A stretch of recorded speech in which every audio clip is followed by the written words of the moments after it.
په دې ویډیو کې تاسو ته د امازون ځنګل او د امازون د خطرناکو حیواناتو په اړه حیرانونکي معلومات درکول کیږي.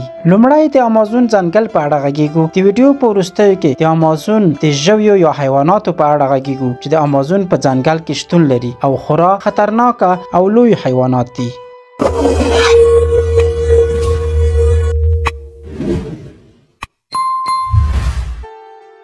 امازون د نړۍ تر ټولو ستر ځنګل دی چې 5.5 میلیونه کیلومتر مربع مساحت لري.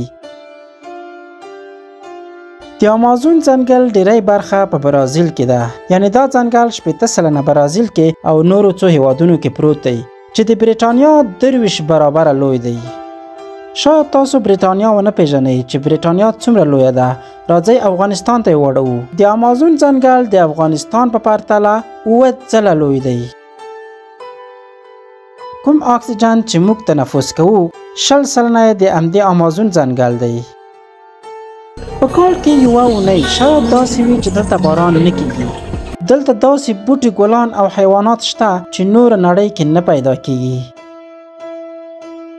دلته تر اوسه 40,000 ډوله بوټي، 1400 ډوله الوتونکي، 2200 قسمه ماهیان، 429 ډوله ژوي، 380 ډوله پر ځمکه ښویېدونکي ژوي، 2.5 میلیونه قسمه خزنده کشف شوي.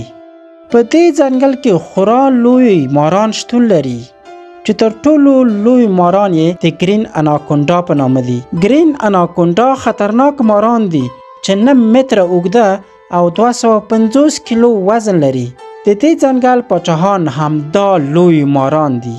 که څه هم د همدې لوی مار او د نورو حیرانونکو او خطرناکو ژویو په اړه د ویډیو په دویمه مرحله کې خبرې کوو. د امازون ځنګل د نړۍ تر ټولو لوی ځنګل دی چې 350 بیلیونه ونې لري. که موږ همدا ونې د نړۍ په انسانانو باندې وویشو، هر انسان ته به 250 ونې ورسیږي. د امازون سیمه 2 برخې لري. یوه د امازون سیند، دوه د امازون ځنګل. د امازون ځنګل د نړۍ په 9 هیوادونو کې غځېدلی چې تر ټولو ډیره برخه یې په برازیل هیواد کې راځي. د ځمکې 60% اکسیجن یوازې د امازون ځنګل ونې او بوټي تولیدوي. د نړۍ 40% څاروي، مرغان او حشرات د امازون په ځنګل کې موندل کیږي. دلته له 400 څخه ډیر ځنګلي قبایل میشت دي چې نفوس یې 45 لکه زیاتو کم اټکل شوی. دغه خلک د 21مې پیړۍ په دې پرمختللي دور کې هم په هماغه ځنګلي سټایلونو کې ژوند تیروي. د دې ځنګل ځینې سیمې دومره ګڼې دي چې لمر ورته نشي رسیدای او په ورځ کې هم د شپې غوندې تیاره وي. په امازون ځنګل کې داسې حشرې هم شتون لري چې په یو ټک سره یو انسان له منځه وړي. د امازون سیند د اوبو له حسابه په نړۍ کې تر ټولو لوی سیند دی چې 7000 کیلومتره اوږدوالی لري. د امازون په سیند کې تر 10,000 ډوله کبان ژوند کوي.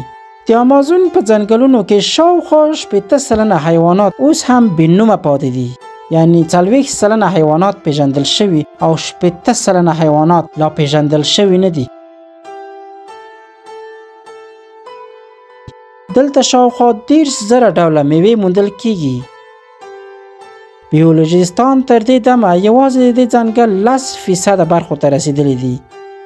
که تاسو د امازون په ځنګلونو کې ښکته شئ او سخت باران شروع شي، نو د لوړو او ګڼو ونو له امله تقریبا 12 دقیقو پورې تر تاسو د باران اوبه نشي در رسیدلی. تر اوسه پورې انسانانو د دې ځنګل یوازې 8% برخې ته سفر کړی او پاتې 92% برخو ته تر اوسه د انسانانو لاسرسی نشته، ځکه چې په دې ساحو کې داسې خطرناک حشرات او حیوانات ژوند کوي چې هغو سیمو ته د انسانانو ورتګ ناشونی کوي. په دې ځنګل کې تر اوسه پورې شاوخوا 8000 کسانو د بیلابیلو عواملو له امله خپل ژوند له لاسه ورکړی. په دې ځنګل کې د 14,000 مختلفو نوعو ونو څخه 350 میلیارده ونو دا ځنګل پوښلی دی. په دې ځنګل کې په اوسط ډول د کال 220 ورځې باران وي، نو ځکه ورته باراني ځنګل یا رین فورست هم وایي. د یوې څېړنې له مخې په دې ځنګل کې د باران څاڅکي د 10 نه تر 12 دقیقو د ځمکې تل ته نشي رسیدلی. د امازون سیند یا امازون رایور چې د نړۍ دوهم لوی سیند دی د 8000 کیلومتره په اوږدوالي د دې ځنګل په اوږدو کې بهیږي. امازون ځنګل د نړۍ یو له خورا بډایه او خورا متنوع اکوسیستمونو څخه دی. د 40,000 ډوله څخه زیاتو نباتاتو، 3,000 ډوله ماهیانو، 1,300 ډوله الوتکو، 410 ډوله ټی لرونکي حیواناتو او 2.5 میلیونه مختلفو ډولو حشراتو کور دی. د امازون په ځنګلونو کې تر 400 پورې بیلابېلې قبیلې ژوند کوي چې ځینې لا تر اوسه د نړۍ له پرمختګونو څخه جلا دي. دلته اوس د امازون 10 ډارونکي ژوي یا حیوانات درپېژنو. اناکونډای دغه خطرناک حیوان له 9 متره زیات اوږدوالی لري او وزن یې 230 کیلوګرامه دی. اناکونډای د نړۍ تر ټولو ستر مار دی چې د امازون په لویو ځنګلونو کې ژوند کوي. دا مار تر بل هر یو زیات سرعت لري او په اوبو کې هم په اسانۍ سره حرکت کولی شي. دا مار یوازې هغه وخت په انسانانو حمله کوي کله چې زیات وږی وي. پیرانا زیاتره انسانان په دې نظر دي چې پیرانا یو تهاجمي کب دی، خو داسې نه ده. پیرانا زیاتره وخت د اوبو په منځ کې ښکار کوي، خو کله ډېرې لوږې سره مخ شي بیا نو په نږدې انسانانو هم برید کوي.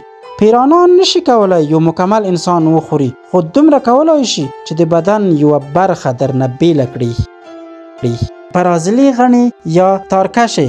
برازیلي تارکشې 8 ډولونه لري چې دا ټول یې یوازې په امازون ځنګل کې موندل شوي دي. غڼې یا تارکشې په نوره نړۍ کې هم بیلابیل خطرناک او ډارونکي ډولونه لري چې د قوي زهرو په لرلو سره کولای شي انسان د مرګ تر پولې ورسوي. امازوني سرپښی. امازوني سرپښی تر 10 سانتي مترو پورې اوږدوالی لري او په شکلي لحاظ ډیر ډارونکي دي. دا موجود موږکان، کوچني سمسارې، مرغان او حشرې خوري. که څه هم د انسان د خوړلو توان نه لري، خو دومره هرومرو کولی شي چې سم مو وچیچي. د زرپېښې چیچل د تبې، لړزې او سخت درد لامل کیدای شي. میږی. تاسو به حتما میږیان لیدلی وي، خو که تاسو فکر کوئ چې میږیان بې ضرره موجودات دي نو هرومرو د امازون له خطرناکو میږیانو څخه ناخبره یاست، ځکه په امازون کې زهري میږیان هم شته. د هغوی چیچل نه یوازې دا چې سخت درد لري، بلکې کولی شي د بدن ځینې غړي مو هم د لنډ وخت لپاره فلج کړي. تورکمن. تورکمن د ځمکې په سر تر ټولو لویه او ډارونکې تمسا ده. دا موجودات د کبانو خوړلو ته لومړیتوب ورکوي، خو که چیرته له ډېرې لوږې سره مخ شي نو بیا د لویو حیواناتو غارونو ته ځي او خوري یې. برقي مارماهي. برقي مارماهي د ځمکې په سر تر ټولو جالب ژوندی موجود دی چې کولی شي په زیاته اندازه برق تولید کړي. دا حیوان د دې وړتیا لري چې ډیره قوي انرژي تولید کړي چې د دې انرژۍ په مټ لومړی یو انسان یا کوم بل حیوان فلج کوي او بیا یې خوري. زهر لرونکي چرموښکۍ. زهر لرونکي چرموښکۍ ډیر ښایسته شکل او په بیلابیلو رنګونو کې پیدا کیږي. شکلاً بې خطره معلومیږي، خو دغه چرموښکۍ د خپل پوستکي په وسیله داسې خطرناکه مواد تولیدوي چې په یو ځل لاس ور وړلو سره کولی شي تاسو په بیلابیلو خطرناکو ناروغیو اخته کړي. هارپي عقاب د نړۍ له تر ټولو قوي ښکاري مرغانو څخه دی. دوی د بیزوګانو او نورو حیواناتو ښکار کوي او د دوی لوی قدرت د دوی په غټو پنجو کې دی. جاګوار د امازون ځنګل تر ټولو ځواکمن پیشوګانې دي. دا قوي ښکاري دي او په غټو حیواناتو لکه ټیپر، کایمن او حتی نورو پیشوګانو برید کوي. که دا معلومات مو د خوښې وړ ګرځېدلی وي نو یو لایک ورکړئ. د نورو خوندورو، حیرانونکو او په زړه پورو معلوماتو لپاره زموږ یوټیوب چینل رازونه در سره سبسکرایب کړئ. د الله په امان.